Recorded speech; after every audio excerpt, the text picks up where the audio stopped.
नमस्कार सभी साथियों को स्वागत करता हूं सभी का इस YouTube चैनल पर जिसका नाम है स्टडी विद PN लोधा। साथियों, रीट एग्ज़ाम 2022 के लिए मनोविज्ञान का गोल्डन पेपर नंबर 89 लेकर आया हूं। संपूर्ण 30 प्रश्न, बिल्कुल क्वालिटी वाले प्रश्न आपको इस वीडियो में देखने को मिलेंगे साथियों। तो पूरे ही प्रश्नों को करके जाना। 100 टेस्टों की ये सीरीज चल रही है और पेपर नंबर 89 आज चल रहा है, तो मतलब आपके 11 पेपर आना और बाकी है साइकोलॉजी के, जो कि रीट एग्ज़ाम 2022 से पहले मैं बिल्कुल पूरा करवा दूंगा साथियों। तो चलिए शुरू करते हैं आज की इस वीडियो को। पहला प्रश्न देखेंगे, आपके प्रश्न संख्या 1 है, संवेग व्यक्त होते हैं वाचिक माध्यम से, अवाचिक माध्यम से, दोनों से और इनमें से कोई भी नहीं। तो साथियों, पहले प्रश्न का सही उत्तर दीजिएगा। कौन सा विकल्प आपका प्रश्न 1 में सही है? संवेग व्यक्त होते हैं। तो साथियों, राइट आंसर है आपके विकल्प नंबर 3, दोनों से। कैसे? वाचिक मतलब बोल करके, अवाचिक मतलब बिना बोले भी। आपने देखा होगा कि किसी में क्रोध नामक संवेग उत्पन्न हुआ तो उसको बहुत ज़्यादा गुस्सा आता है और उसकी बातों से हमें पता चल जाता है कि उसको क्रोध आ रहा है। तो उसकी बातों से पता चल रहा है, मतलब वाचिक माध्यम से व्यक्त हो रहा है।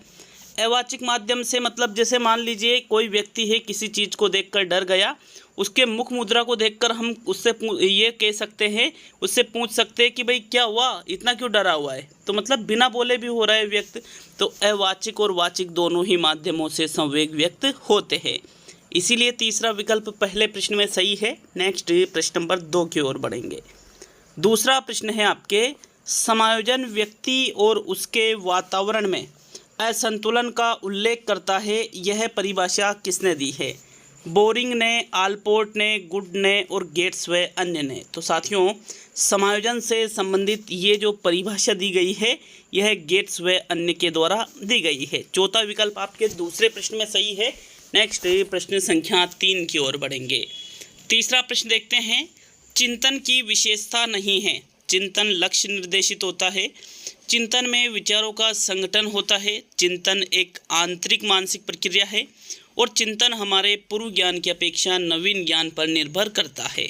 तो तीसरे प्रश्न का सही उत्तर बताइए। कौन सा विकल्प आपके प्रश्न 3 में सही है? जो चिंतन की विशेषता नहीं है, किस विकल्प में है साथियों? तो प्रश्न नंबर 3 में अगर हम बात करें पहले विकल्प की, चिंतन लक्ष्य निर्देशित होता है, बिल्कुल सही है। हम लक्ष्य को प्राप्त करने के लिए चिंतन करते हैं। विचारों का संगठन होता है, ये भी सही कथन है चिंतन के बारे में। आंतरिक मानसिक प्रक्रिया है, आप बाहर से नहीं देख सकते कि क्या चिंतन कर रहा है, आंतरिक मानसिक प्रक्रिया, ये भी सही है। अर्थात जो चौथा विकल्प है वो आपका आंसर होगा साथियों, क्योंकि ये कह रहा है चिंतन हमारे पूर्व ज्ञान की अपेक्षा नवीन ज्ञान पर निर्भर करता है। जी नहीं, चिंतन हमारा जो पूर्व ज्ञान है उस पर निर्भर करता है। तो फोर्थ विकल्प आपके तीसरे प्रश्न में सही है। नेक्स्ट प्रश्न नंबर 4 की ओर बढ़ेंगे। चौथा प्रश्न देख लेते हैं। आपके प्रश्न संख्या 4 है, चिंतन के 2 प्रमुख आधारभूत तत्व मानसिक प्रतिमा और संप्रत्यय में चिंतन करते समय प्रथम किसके माध्यम से सोचते हैं? संप्रत्यय के माध्यम से, मानसिक प्रतिमा के माध्यम से, दोनों के माध्यम से एक साथ, और इनमें से कोई नहीं। 4 विकल्प है, कोई नहीं को आप हटा दीजिए। प्रश्न को समझना, क्या पूछ रहा है आपसे प्रश्न, फिर उत्तर देना साथियों। तो सही उत्तर देख लेते हैं प्रश्न नंबर 4 में। कौन सा विकल्प आपका सही रहेगा साथियों? तो विकल्प नंबर आपका पहला, दूसरा, तीसरा, ये कह रहा है यहाँ पर चिंतन के 2 प्रमुख आधारभूत तत्व कौन कौन से? एक तो मानसिक प्रतिमा और एक संप्रत्यय। इसमें चिंतन करते समय हम प्रथम किसके माध्यम से सोचते हैं? तो हम प्रथम साथियों मानसिक प्रतिमा के माध्यम से सोचते हैं। जो चीज़ हमारे माइंड में बनी हुई है, मानसिक प्रतिमा, तो साथियों उसके माध्यम से ही सोचते, फिर संप्रत्यय बाद में आता है। इसलिए दूसरा विकल्प आपके चौथे प्रश्न में सही है। नेक्स्ट प्रश्न नंबर 5 की ओर बढ़ेंगे। चलिए 5वां प्रश्न देख लेते हैं। प्रश्न संख्या 5, सभी बिल्लियों के 4 पैर होते हैं, मेरे भी 4 पैर है, अतः मैं भी एक बिल्ली हूँ। चूहिया द्वारा तर्कना के कौन से स्वरूप को अपनाया गया? आगमनात्मक तर्कना, निगमनात्मक तर्कना, सादृश्यवादी तर्कना और अपसारी तर्कना। देखिए यहाँ पर एक चूहिया है जो क्या सोच रही है, उसको पता है कि बिल्लियों के कितने पैर होते हैं? 4 पैर होते हैं। अब उसने देखा कि यार मेरे भी 4 पैर हैं, तो मतलब बिल्लियों के 4 पैर होते हैं इसलिए वो बिल्लियाँ हैं, तो मेरे भी 4 पैर है तो मैं भी बिल्ली हूँ। ऐसा चूहिया का सोचना है। दिए गए तथ्यों के आधार पर निष्कर्ष निकाला जा रहा है साथियों, और ऐसा जिस प्रकार की तर्कना में होता है उसको निगमनात्मक तर्कना के नाम से जाना जाता है। 5वें प्रश्न में आपके दूसरा विकल्प सही है। नेक्स्ट प्रश्न नंबर 6 की ओर बढ़ेंगे। तो चलिए 6वां प्रश्न देख लेंगे। आपके प्रश्न संख्या 6, योगात्मक आकलन का उपयोग निम्न रूप में किया जाता है। सीखने के लिए आकलन, सीखने के रूप में आकलन, सीखने का आकलन और सीखने में आकलन। तो 6ठे प्रश्न का सही उत्तर बताओ साथियों, कौन सा विकल्प आपका प्रश्न नंबर 6 में सही उत्तर है। इसको भी आप बहुत ही इंपॉर्टेंट प्रश्न मान सकते हो एग्जाम के लिए। देखिएगा, ऐसे ही प्रश्न आपके एग्जाम में आने की पूरी संभावना है। एक होता है रचनात्मक आकलन जो लगातार चलता रहता है, लेकिन योगात्मक आकलन वर्ष के अंत में किया जाता है। तो हमने जो सीखा है उसका आकलन किया जाता है योगात्मक में, अतः यह सीखने का आकलन है साथियों। कैसा आकलन है? योगात्मक सीखने का आकलन है। 6ठे प्रश्न में आपके जो तीसरा विकल्प है यही बिल्कुल सही आंसर है प्रश्न नंबर 6 में। चलिए नेक्स्ट प्रश्न नंबर 7 की ओर बढ़ते हैं। तो 7वां प्रश्न देखेंगे। आपके प्रश्न नंबर 7 है, निम्न में से जैविक अभिप्रेरक नहीं है। भूख, प्यास, जिज्ञासा और कामुकता। तो जो जैविक अभिप्रेरक नहीं है उसका चयन प्रश्न नंबर 7 में करना है। जैविक अभिप्रेरक का मतलब होता है वह अभिप्रेरक जो जीवित रहने के लिए आवश्यक हो। भूख और प्यास बिल्कुल जैविक अभिप्रेरक है साथियों। जिज्ञासा और कामुकता, तो वैसे तो कामुकता को मनोसामाजिक अभिप्रेरक कहा जाता है, लेकिन यहाँ जो जिज्ञासा है पूर्ण रूप से जैविक के अंतर्गत नहीं आता है। कामुकता को तो फिर भी शामिल कर लेंगे, कब करेंगे? जब एक अलग ही विकल्प हो जैविक वाला, जैविक का हो ही नहीं वो, तो जिज्ञासा को जैविक में सम्मिलित किसी भी रूप में नहीं किया जाता है। अतः यहाँ पर जो जिज्ञासा है साथियों ये जैविक अभिप्रेरकों में नहीं आएगा। 7वें प्रश्न में आपके तीसरा विकल्प सही रहेगा। नेक्स्ट प्रश्न नंबर 8 की ओर बढ़ेंगे। तो आपके 8वां प्रश्न देखते हैं, किस मनोवैज्ञानिक ने सामोआ के द्वीप पर अनुदैर्ध्य अध्ययन किए थे? होलिंगवर्थ ने, मार्गरेट मीड ने, स्टेनले हॉल ने और सिगमंड फ्रायड ने। तो इनमें से जिसके द्वारा सामोआ के द्वीप पर अनुदैर्ध्य अध्ययन किए गए थे उनका नाम आपको प्रश्न संख्या 8 में बताना है। तो साथियों प्रश्न संख्या 8 में जो सही उत्तर है, मार्गरेट मीड के द्वारा ही सामोआ के द्वीप पर अनुदैर्ध्य अध्ययन किए गए थे। ये भी मोस्ट इंपॉर्टेंट क्वेश्चन है आपके एग्जाम के लिए, इसको भी आपको याद रखना है। नेक्स्ट 9वां प्रश्न देखेंगे। आपके प्रश्न संख्या 9 है, सर्वप्रथम मनोविज्ञान ने अपनी आत्मा का परित्याग किया, फिर उसने मन का त्याग किया, फिर उसके बाद उसने चेतना का त्याग किया और अब वह व्यवहार की विधि को स्वीकार करता है। यह कथन किसके द्वारा दिया गया? मन के द्वारा, वाटसन के द्वारा, वुडवर्थ के द्वारा और मैकडूगल के द्वारा। तो साथियों मनोविज्ञान से संबंधित ये जो कथन है बहुत ही प्रसिद्ध कथन है। ये कई बार अलग अलग एग्जाम में इसको पूछा जा चुका है और इसका जो सही उत्तर है वो रहेगा विकल्प नंबर 3, वुडवर्थ। आर.एस. वुडवर्थ के द्वारा ही ये कहा गया कि मनोविज्ञान ने सबसे पहले किसका त्याग किया? आत्मा का, फिर किसका किया? मन का, फिर किसका किया त्याग किया? चेतना का, और वर्तमान में मनोविज्ञान किसको अपनाए हुए हैं? व्यवहार को अपनाए हुए हैं साथियों। तो इस प्रकार इनकी ये परिभाषा दी गई थी, याद रखना है परिभाषा को। थर्ड विकल्प ही 9 में सही है। नेक्स्ट 10वें प्रश्न की ओर बढ़ेंगे। आपके प्रश्न संख्या 10 है, अंतर्दृष्टि या सूझ द्वारा सीखना सिद्धांत किसने दिया है? कर्ट लेविन ने, कोहलर ने, अल्बर्ट बंडूरा ने और एडविन आर गुथरी ने। तो 10वें प्रश्न का उत्तर बताओ भाई, कौन सा विकल्प आपके प्रश्न 10 में सही है? अंतर्दृष्टि या सूझ द्वारा सीखना इनमें से किसके द्वारा बताया गया है? प्रश्न संख्या 10 का सही उत्तर देख लेते हैं साथियों। आपके दूसरा विकल्प सही है, कोहलर के द्वारा ही अंतर्दृष्टि या सूझ द्वारा सीखना बताया गया है। कोहलर के साथ में वर्दीमर का भी नाम आता है और कोपका का भी नाम आता है। किसका? कोपका और वर्दीमर का। तीनों ही गेस्टाल्टवादी मनोवैज्ञानिक है साथियों। ये तो आप सभी को पता ही होना चाहिए। तो सेकंड विकल्प 10वें में सही है। नेक्स्ट 11वां क्वेश्चन देख लेते हैं।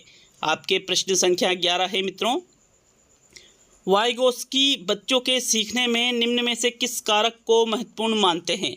नैतिकता, शारीरिक कारक, आनुवंशिक कारक और सामाजिक कारक। तो 11वें प्रश्न का उत्तर दीजिएगा। अब आपको कैसे देखना है? अगर आपको पता है कि वाइगोस्की ने कौन सा सिद्धांत दिया है तो इस प्रश्न का आंसर चुटकियों पे आप निकाल सकते हो। देखो, सामाजिक सांस्कृतिक विकास का सिद्धांत दिया था वाइगोस्की ने, और इसमें इन्होंने अपने इस सिद्धांत में सामाजिक कारक को सर्वाधिक महत्वपूर्ण माना है बालक के सीखने में। बालक समाज में अंतः क्रिया के माध्यम से सीखता है, ऐसा वाइगोस्की का मानना था साथियों। तो विकल्प नंबर आपका 4 11वें में सही है। नेक्स्ट 12वां प्रश्न देख लेते हैं। तो चलिए 12वां प्रश्न देखेंगे। शक्ति अभिप्रेरक के बारे में किसने बताया? मेस्लो ने, जेम्स लेंगे ने, डेविड मैकलेन ने और आसुबेल ने। तो देखो 12वें प्रश्न का सही उत्तर देखेंगे। शक्ति अभिप्रेरक के बारे में यहाँ पर मेस्लो ने नहीं बताया है, ना ही जेम्स लेंगे ने, ना ही आसुबेल ने, बल्कि डेविड मैकलेन के द्वारा शक्ति अभिप्रेरक के बारे में बताया गया है। किसके द्वारा? डेविड मैकलेन के द्वारा। तो विकल्प 3 आपके 12वें प्रश्न का सही उत्तर है साथियों। नेक्स्ट प्रश्न नंबर 13 की ओर बढ़ते हैं। तो आपके 13वां प्रश्न, केनन-बार्ड सिद्धांत के अनुसार संवेगों की सारी अनुक्रिया की मध्यस्थता रिक्त स्थान है जिसकी पूर्ति करनी है द्वारा की जाती है।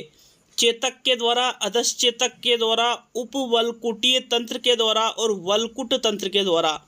तो 13वें प्रश्न का याद आंसर है तो बिल्कुल आंसर बताए साथियों, और नहीं है तो याद रखना है। ठीक है, नहीं है याद तो याद रखना है। बहुत ही इंपॉर्टेंट क्वेश्चन है एनसीईआरटी की किताब से। 13वें प्रश्न में आपके जो राइट आंसर है केनन-बार्ड सिद्धांत, जो कि केनन-बार्ड के द्वारा दिया गया है, संवेगों से संबंधित सिद्धांत है साथियों। ये इसमें कहा गया है कि जो संवेगों की सारी अनुक्रिया की जो मध्यस्थता है वो किसके द्वारा की जाती है? तो चेतक के द्वारा की जाती है साथियों। हमारे मस्तिष्क का भाग है ये।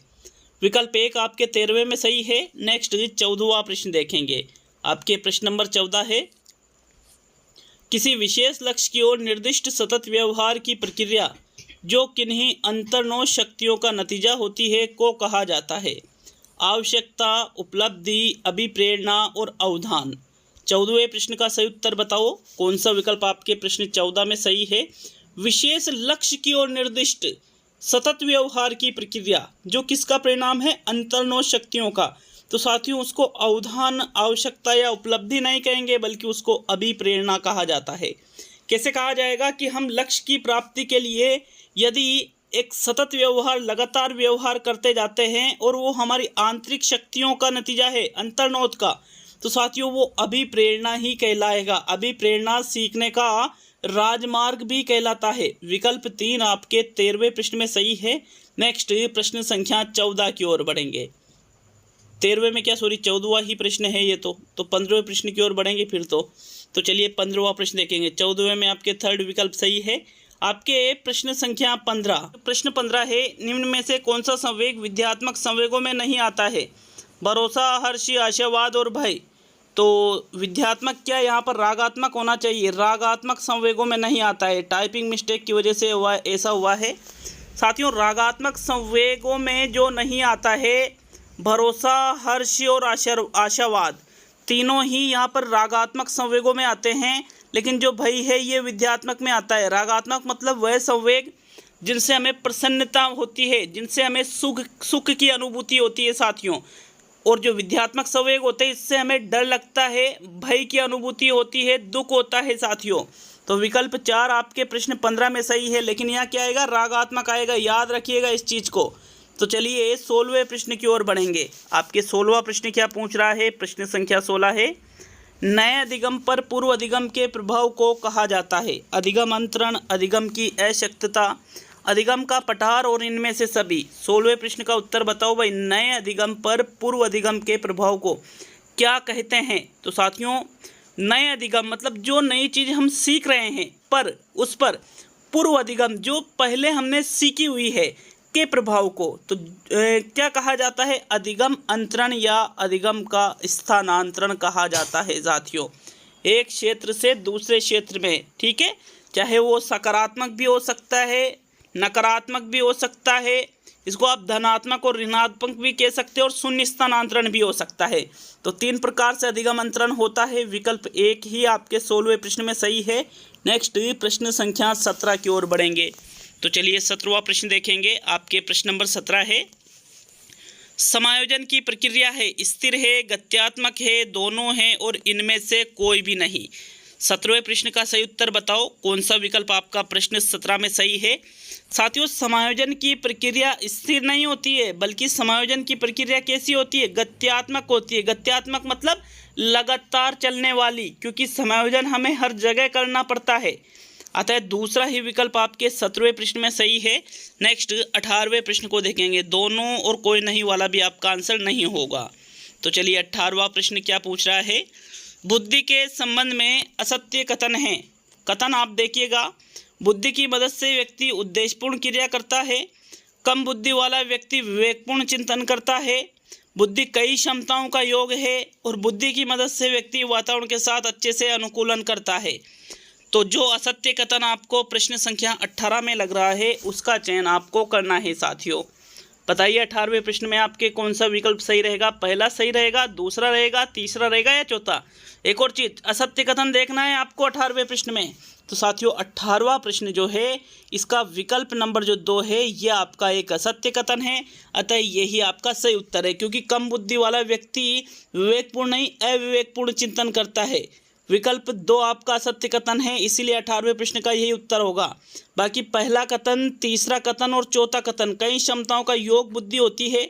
बुद्धि की मदद से ही व्यक्ति वातावरण में अनुकूलन या समायोजन करता है और एक उद्देश्यपूर्ण क्रिया भी करता है बुद्धि की मदद से। तो ये तीनों कथन तो सत्य है, दूसरे को छोड़कर 18वें में सेकंड विकल्प सही है। साथियों नेक्स्ट 19वां प्रश्न देख लेते हैं। तो आपके प्रश्न संख्या 19, प्रश्न नंबर 19 है। बलि का बकरा एक उदाहरण है युक्तिकरण का, आत्मीकरण का, क्षतिपूर्ति का और विस्थापन का। तो 19वें प्रश्न का राइट आंसर बताओ। इनमें से बलि का बकरा किसका उदाहरण है। देखो, क्षतिपूर्ति तो नहीं की जा रही है यहाँ पर, ना ही विस्थापन, ना ही आत्मीकरण, बल्कि ये युक्तिकरण का उदाहरण है। किसका उदाहरण है ये? युक्तिकरण का। 19वें प्रश्न में प्रथम विकल्प सही है। नेक्स्ट 20वां प्रश्न देखेंगे। आपके प्रश्न नंबर 20 है। हर्बर्ट की पाठ योजना की आधारशिला है स्मृति, चिंतन, बोध और शिक्षण। तो 20वें प्रश्न का सही उत्तर बताओ भाई। प्रश्न संख्या 20 में हर्बर्ट ने जो पाठ योजना दी है, हर्बर्ट की पंचपदी, इसकी आधारशिला किसको माना जाएगा? प्रश्न संख्या 20 में राइट आंसर क्या रहेगा साथियों? तो 20वें प्रश्न में देखिएगा, हर्बर्ट की जो पाठ योजना है इसकी आधारशिला स्मृति को माना जाता है। किसको माना जाता है? स्मृति को। विकल्प 1 आपके 20वें प्रश्न में सही है। ये भी बहुत ही ज़्यादा इम्पोर्टेंट क्वेश्चन है। चलिए नेक्स्ट 21वें क्वेश्चन की ओर बढ़ेंगे। तो आपके प्रश्न संख्या 21 आपसे क्या पूछ रहा है। जब पूर्व का अधिगम नई परिस्थितियों में सीखने पर किसी भी प्रकार से कोई प्रभाव नहीं डालता है तो यह कहलाता है अधिगम का सकारात्मक स्थानांतरण, अधिगम का शून्य स्थानांतरण, अधिगम का नकारात्मक स्थानांतरण और समस्या समाधान अधिगम। तो 21वें प्रश्न का सही उत्तर बताइएगा। कौन सा विकल्प आपके प्रश्न नंबर 21 में सही है साथियों? कह रहा है पूर्व का अधिगम नई परिस्थितियों में सीखने पर किसी भी प्रकार से कोई प्रभाव नहीं डाल रहा है। अगर प्रभाव डालता है साथियों तो फिर वो अलग चीज़ होती है, लेकिन प्रभाव ही नहीं डाल रहा है तो उसको अधिगम का शून्य स्थानांतरण कहा जाएगा। क्या कहा जाएगा उसको? अधिगम का शून्य स्थानांतरण।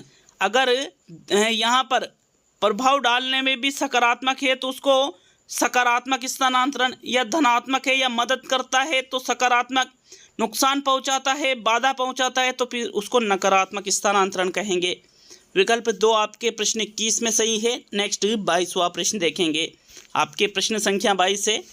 स्किनर द्वारा प्रतिपादित अधिगम सिद्धांत है शास्त्रीय अनुबंधन का सिद्धांत, क्रिया प्रसूत अनुबंधन का सिद्धांत, अंतर्दृष्टि अधिगम का सिद्धांत, प्रयत्न व भूल अधिगम का सिद्धांत।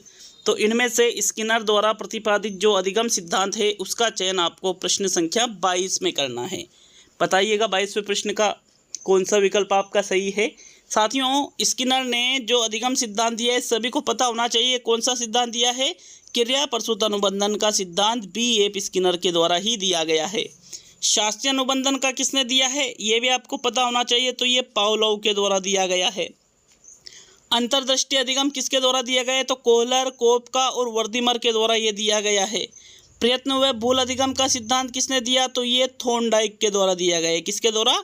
थॉर्नडाइक के द्वारा ये सिद्धांत दिया गया है। तो सेकंड ही विकल्प 22वें में सही है। नेक्स्ट 23वां प्रश्न देख लेंगे। आपके प्रश्न संख्या 23 है।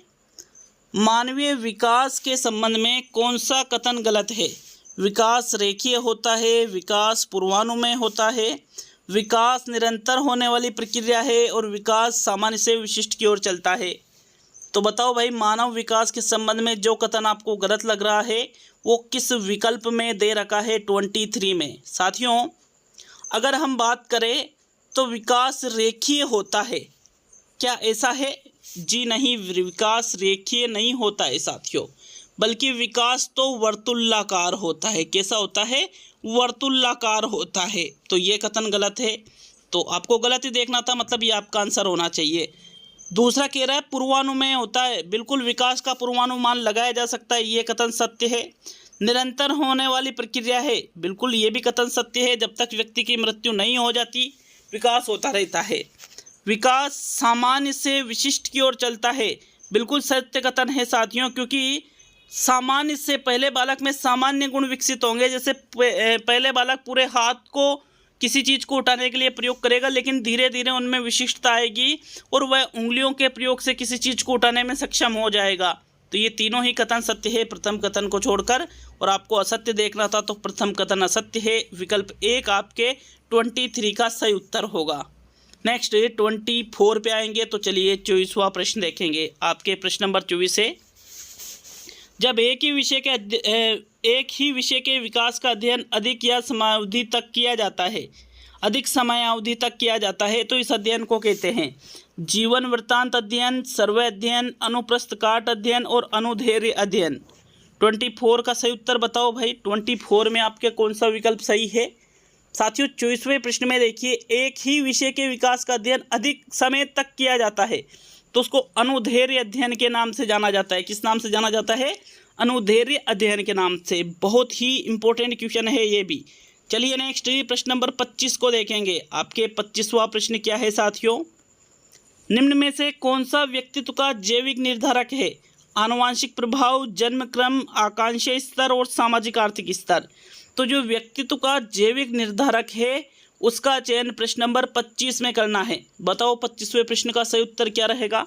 तो साथियों, 25वें प्रश्न में आपके जो सही आंसर है, देखिए व्यक्तित्व का जो जैविक निर्धारक है वो आनुवांशिक प्रभाव है, आकांक्षी स्तर, सामाजिक आर्थिक स्तर। ये जैविक में नहीं आएंगे, जैविक में तो साथियों आनुवांशिकता आता है। अतः विकल्प 1 आपके 25 में सही है, इसमें कोई डाउट नहीं है। चलिए नेक्स्ट 26 की ओर बढ़ेंगे, तो आपके 26वें प्रश्न को देख लेते हैं।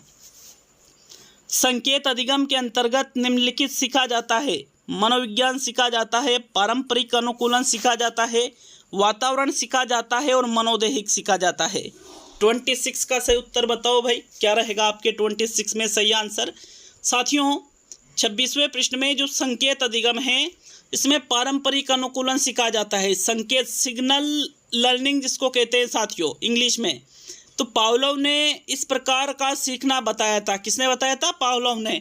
पहले इन्होंने संकेत दिया घंटी बजाने का, और घंटी की आवाज़ सुनते ही कुत्ते के मुंह में क्या आ गई साथियों? लार आ गई। तो ये संकेत के कारण ऐसा हुआ है, जिसमें अनुबंधन स्थापित किया जाता है, जिसको पारंपरिक अनुकूलन भी कहते हैं। तो विकल्प 2 आपके 26 का सही उत्तर है। नेक्स्ट 27 की ओर बढ़ेंगे। 27वां प्रश्न है साथियों आपके, बालक में संप्रत्य निर्माण की प्रक्रिया कब शुरू होती है? जब वह उद्दीपकों में विभेद करना सीख जाए, जब वह भाषा का अच्छा ज्ञान प्राप्त कर लेता है, जब वह 5 वर्ष की आयु पूर्ण कर लेता है और उक्त सभी के होने पर। 27 थोड़ा पेचीदा क्वेश्चन आप इसको कह सकते हो, क्योंकि जल्दबाजी आप करोगे तो आंसर बिल्कुल गलत होगा साथियों इसका। अगर आप चौथे विकल्प पे जा रहे हो तो बिल्कुल आपका आंसर गलत है। क्यों? क्योंकि 5 वर्ष की आयु पूर्ण करने के बाद भी जो मंदबुद्धि बालक होते हैं उनमें संप्रत्य निर्माण की प्रक्रिया आरंभ नहीं होती है, इसलिए ये गलत है। तो ये गलत है साथियों, तीसरा गलत है तो चौथा भी गलत हो गया। अब पहला या दूसरा, तो साथियों राइट आंसर रहेगा विकल्प नंबर 1, जब वह उद्दीपकों में विभेद करना सीख जाता है कि ये उद्दीपक अलग है, ये उद्दीपक ये डर का है, ये खुशी का है। तो इस प्रकार जब उसके सामने उद्दीपक आते हैं और उनमें वो अंतर करना सीख जाता है, तब संप्रत्य निर्माण की प्रक्रिया उसमें शुरू हो जाती है। इसीलिए 27 में प्रथम विकल्प आपके सही है। नेक्स्ट 28 की ओर बढ़ेंगे, तो आपके 28वां प्रश्न देख लेते हैं। आरटीए एक्ट 2009 पर राष्ट्रपति ने कब हस्ताक्षर किए? 26 अगस्त 2009, 15 अगस्त 2009, 27 अगस्त 2009 और 16 अगस्त 2009। 28 का सही उत्तर बताओ भाई। आरटी एक्ट जो है साथियों, इस पर राष्ट्रपति के द्वारा किस दिनांक को हस्ताक्षर किए गए थे? 28वें प्रश्न में राइट आंसर देखें तो आरटी एक्ट पर राष्ट्रपति ने 27 अगस्त 2009 को साइन किए थे। कब किए थे? 27 अगस्त 2009 को। वेरी इंपॉर्टेंट क्वेश्चन साथियों। नेक्स्ट 29 पे बढ़ेंगे, जो कि सेकंड लास्ट प्रश्न है। 30 में से अगर एक आध प्रश्न में कोई त्रुटि लगती है तो कमेंट बॉक्स ओपन है आप के लिए, क्योंकि मानवीय स्वभाव के कारण कभी कभी त्रुटि हो सकती है, जिसका मैं सुधार भी करता हूँ नीचे कमेंट बॉक्स में कमेंट करके। तो कमेंट बॉक्स भी देखा करो आप। चलिए 29वां प्रश्न देखेंगे। अच्छा, एक और चीज़ कमेंट करके जाना, कितने प्रश्न 30 में से सही आप करते हो। एक किशोर के सामाजिक विकास की मुख्य विशेषता है? तो अपराध, अमूर्त विचार, यौवन और पहचान। तो बताओ 29 का सही आंसर। एक किशोर के सामाजिक विकास की बात की जा रही है। यौवन से, अमूर्त विचार से या अपराध से सामाजिक विकास का पता नहीं चलता है, बल्कि उसकी क्या पहचान है समाज में, इससे उसके सामाजिक विकास का पता चलता है साथियों। फोर्थ विकल्प 29 में सही है। अब आज का अंतिम और 30वां प्रश्न, प्रश्न नंबर 30 है। अधिगम तुरंत हो जाता है, अधिगम में समय लगता है, अधिगम ज्ञान से पूर्व ही हो जाता है और सभी। तो यहाँ जो प्रथम विकल्प दे रखा ना, तुरंत हो जाता है, अधिगम तुरंत नहीं होता है, समय लगता है इसमें। चौथा भी गलत है। कौन सा विकल्प सही है 30वें में? दूसरा विकल्प सही है साथियों। अधिगम में समय लगता है और यह जीवन भर चलता रहता है, और साथियों इससे व्यवहार में स्थायी परिवर्तन आता है। तो सेकंड विकल्प 30वें में सही है। कंप्लीट होता है आपके पेपर नंबर 89। अब आपके 11 टेस्ट आना और बाकी है साइकोलॉजी के। तो मिलते हैं अगले वीडियो में। बहुत बहुत धन्यवाद वीडियो को पूरा देखने के लिए।